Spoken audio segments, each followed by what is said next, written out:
नमस्कार साथियों, कैसे हैं आप सब। आज हम बात करने वाले हैं असेंबली बम ब्लास्ट केस के बारे में। जी हां, भगत सिंह और उनके साथियों को इसी मामले में आजीवन कैद की सजा सुनाई गई थी।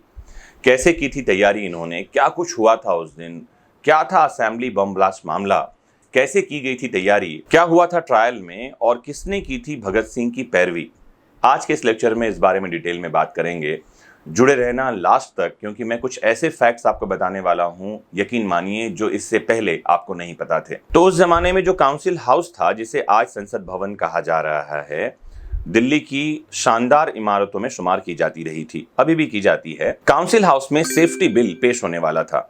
उसके ठीक 2 दिन पहले 6 अप्रैल 1929 को भगत सिंह और बटुकेश्वर दत्त काउंसिल हाउस के असेंबली हॉल में गए, ताकि ये जायजा ले सकें कि गैलरी किस तरफ है और कहां से कहां बम फेंका जाएगा।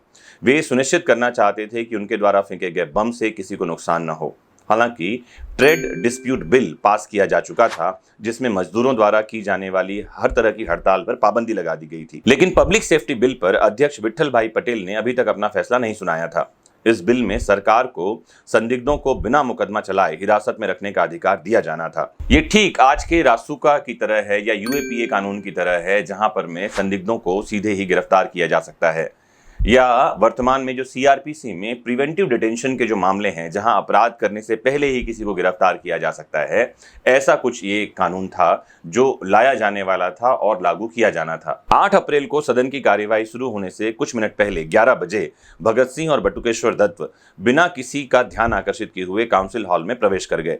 उस समय उन्होंने खाकी रंग की कमीज और हाफ पैंट पहन रखी थी। उसके ऊपर उन्होंने सिलेटी रंग का चारखाने का कोट पहन रखा था, जिसमें 3 बाहरी जेबें थी और एक जेब कोट के अंदर थी। उन दोनों ने साथ में ऊनी मोजे भी पहन रखे थे।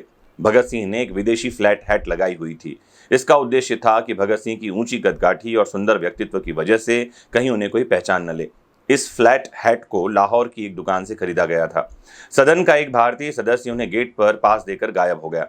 उस समय दर्शक दीर्घा लोगों से खचाखच भरी हुई थी। भगत सिंह की जीवनी लिखने वाले मलविंदर जीत सिंह वराइच अपनी किताब Bhagat Singh the eternal rebel में लिखते हैं कि दिलचस्प बात यह थी कि 3 अप्रैल 1929 को भगत सिंह और बटुकेश्वर दत्त ने उन्हीं कपड़ों में कश्मीरी गेट के रामनाथ फोटोग्राफर की दुकान पर अपनी तस्वीरें खिंचवाई थी, जिन कपड़ों में वो बम फेंकने असेंबली हॉल जाने वाले थे। वो 6 अप्रैल को उन तस्वीरों को लेने दोबारा उस दुकान पर गए भी थे। असेंबली भवन आने से पहले भगत सिंह ने अपनी एक जेब घड़ी अपने एक साथी जयदेव को दे दी। इस घड़ी का भी एक अपना इतिहास रहा है। सबसे पहले ये घड़ी गदर पार्टी के एक सदस्य ने फरवरी 1915 में खरीदी थी। इसके बाद रास बिहारी बोस ने वो घड़ी बंदी जीवन के लेखक सचिंद्र नाथ सान्याल को दे दी थी। सान्याल ने ही वो घड़ी भगत सिंह को भेंट की थी। उस समय सदन में सर जॉन साइमन के अलावा मोतीलाल नेहरू, मोहम्मद अली जिन्ना, एनसी केलकर, AR जयकर, ये सब मौजूद थे। भगत सिंह को यह अच्छी तरह पता था कि उनके बम इस विधेयक को कानून बनने से नहीं रोक पाएंगे। कारण था कि नेशनल असेंबली में ब्रिटिश सरकार के समर्थकों की कमी नहीं थी और दूसरे वायसराय को कानून बनाने के असाधारण अधिकार मिले हुए थे। भगत सिंह द्वारा बम फेंकने की घटना का बहुत सजीव वर्णन दुर्गादास ने अपनी किताब India from Nehru to Curzon and after में किया है। भगत सिंह ने बम फेंकते समय इस बात का ध्यान रखा था कि वे उसे कुर्सी पर बैठे हुए सदस्यों से दूर फेंकें, ताकि सदस्य उसकी चपेट में न आए। जैसे ही बम फटा, जोर की आवाज हुई और पूरा असेंबली हॉल अंधकार में डूब गया। दर्शक दीर्घा में अफरा तफरी मच गई। तभी बटुकेश्वर दत्त ने दूसरा बम फेंका। दर्शक दीर्घा में मौजूद लोगों ने बाहर के दरवाजे की तरफ भागना शुरू कर दिया। कुलदीप नैयर अपनी किताब without fear the life and trial of Bhagat Singh में लिखते हैं कि ये बम कम क्षमता के थे और इस तरह फेंके गए थे कि किसी की जान न ले पाए। बम फेंकने के तुरंत बाद दर्शक दीर्घा से इंकलाब जिंदाबाद के नारों के साथ पेड़ के पत्तों की तरह पर्चे नीचे गिरने लगे। उसका मजमून खुद भगत सिंह ने लिखा था। Hindustan socialist Republican association party के लेटर हेड पर उसकी 30-40 प्रतियां टाइप की गई थी। हिंदुस्तान टाइम्स के सजग संवाददाता दुर्गादास ने अपनी सजगता का परिचय देते हुए वो पर्चा वहां से उड़ा लिया और हिंदुस्तान टाइम के सांध्य विशेष संस्करण में छापकर सारे देश के सामने रख दिया, जो आप अभी स्क्रीन पर देख रहे हैं।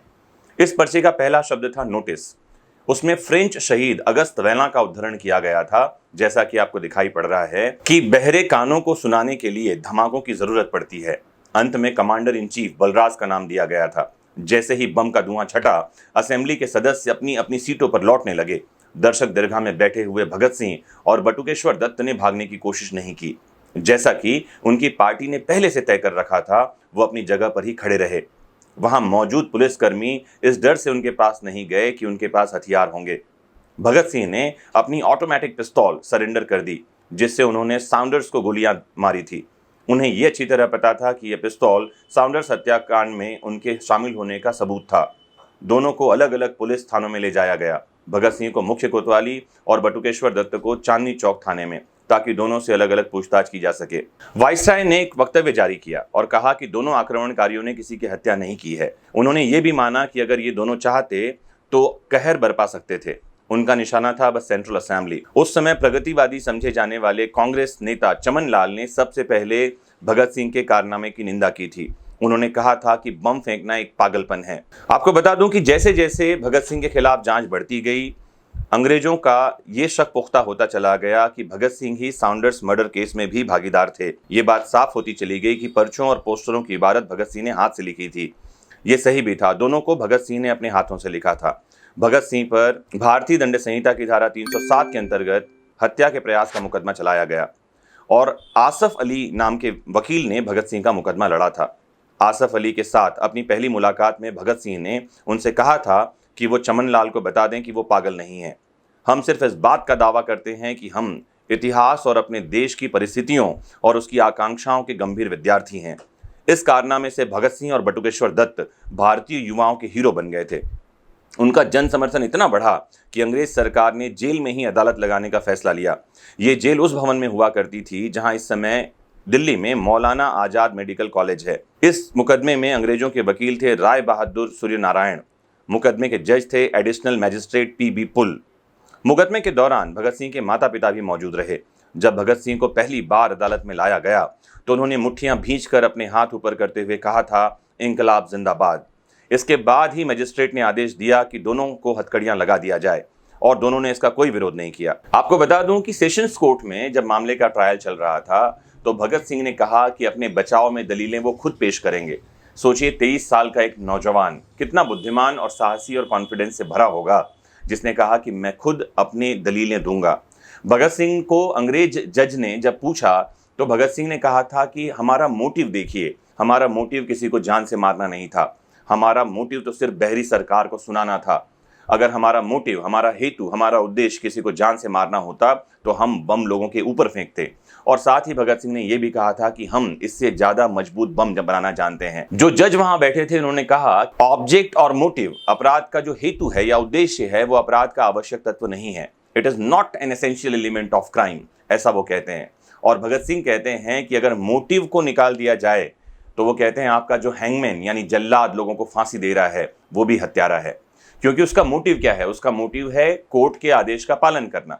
भगत सिंह ने कहा हमारा मोटिव था लोगों को सुनाना, सरकार को सुनाना, तो मोटिव देखा जाना चाहिए। और इस शानदार तरीके से भगत सिंह ने अपनी पैरवी की थी। भगत सिंह को अदालत में बोलने की अनुमति जब दी गई थी, मैंने बताया, तो उन्होंने अनुरोध किया कि जेल में उन्हें अखबार भी मुहैया करवा दिया जाए, लेकिन अदालत ने उनका यह अनुरोध ठुकरा दिया था। अदालत उनके साथ एक साधारण मुजरिम जैसा ही व्यवहार कर रही थी। 4 जून को यह मुकदमा सेशन जज लियोनार्ड मिडिल टाउन की अदालत में स्थानांतरित कर दिया गया था, जहां भगत सिंह ने वो आर्ग्यूमेंट दिया जो मैंने अभी आपको बताया। अदालत ने भगत सिंह की दलीलों को नहीं माना और भगत सिंह और दत्त को जानबूझकर विस्फोट करने का दोषी पाया, जिससे लोगों की जान जा सकती थी। उन दोनों को आजीवन कारावास की सजा सुनाई गई। मुकदमे के दौरान जो मुख्य गवाह थे वो थे शोभा सिंह। शोभा सिंह को बाद में सर की उपाधि दी गई अंग्रेजों के द्वारा। मैं आपको जानकारी दे दूं, भगत सिंह और बटुकेश्वर दत्त के खिलाफ जो मुख्य गवाह थे वो शोभा सिंह थे। शोभा सिंह के बेटे खुशवंत सिंह बहुत बड़े लेखक हुए और आज़ादी के बाद भी उन्हें बहुत सारी सुविधाएं सरकार के द्वारा दी गईं। आप देखिए कैसा दोहरा चरित्र रहा कि देश के क्रांतिकारियों को सुविधाएं नहीं मिली और उन लोगों को सुविधा मिली जिन्होंने क्रांतिकारियों के खिलाफ गवाह दिया। आपको बता दूं, बटुकेश्वर दत्त जब जेल से छूटे तो उनके खिलाफ दूसरा कोई मामला नहीं था। बटुकेश्वर दत्त 1965 तक जिए और कैंसर से मरे। सरकार ने उन्हें किसी तरह की कोई सुविधा नहीं दी। बटुकेश्वर दत्त जब मरे तो उनकी आखिरी ख्वाहिश ये थी कि उनकी समाधि भगत सिंह के पास बनाई जाए। मुझे लगता है कि जब दूसरी दुनिया में बटुकेश्वर दत्त और भगत सिंह मिले होंगे तो भगत सिंह ने जरूर बटुकेश्वर दत्त से पूछा होगा कि क्यों दोस्त, जिस देश की आज़ादी के लिए हमने अपने प्राण दे दिए, आज़ादी के बाद तो क्रांतिकारियों का वहाँ बड़ा सम्मान होता होगा, सारी व्यवस्था बन गई होगी और देश के लोग अमन चैन से जी रहे होंगे। मुझे लगता है कि उनकी बातों को सुनते हुए बटुकेश्वर दत्त हंस दिए होंगे। आज यहीं रुकते हैं, फिर मिलते हैं स्वतंत्रता संग्राम से जुड़ी एक नई कहानी के साथ में। जुड़े रहिए। जय हिंद।